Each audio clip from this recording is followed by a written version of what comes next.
One local family says they've had plenty of issues with the UIA since the pandemic began. 13 on your side's Andrea Flores joins us now live in studio with their story. Andrea? Nick, this Grand Rapids family has dealt with all the issues the Oversight Committee heard about today. Long wait times, delays on their benefits, and they were told they owed the state for unpaid benefits. I have a 2-year-old.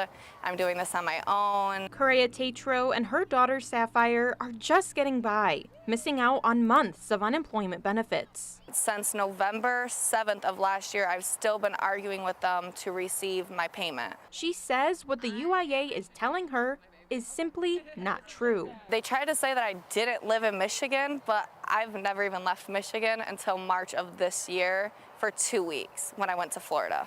She's lived here in Southwood Village for 5 years, and without state help, she and her daughter are now staying with her mom. Without their help, we're not able to achieve our goals, which we want to succeed for our child. Karaea's mom, Jennifer, has had her own problems with the Unemployment Insurance Agency. A setability issue. I was off because I was exposed to COVID, and then where I was working kept having high COVID cases, so my doctor wasn't releasing me back. She's a former cancer patient and immunocompromised, and she went more than 2 months without a paycheck because the agency wasn't verifying her paperwork.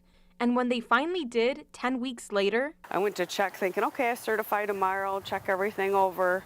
Oh, apparently I'm not certifying tomorrow. They're not going to pay me. They say I owe them.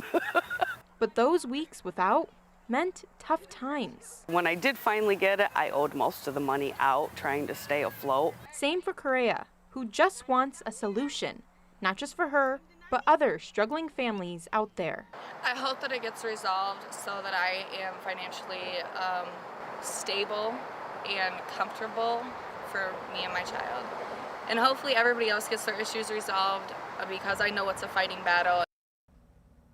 Now, Karaea says every time she calls the UIA, she gets the runaround on when she could expect her benefits. And State Representative Steve Johnson is encouraging everyone with issues to reach out to their local leaders with their stories to bring them to the UIA at these Oversight Committee hearings.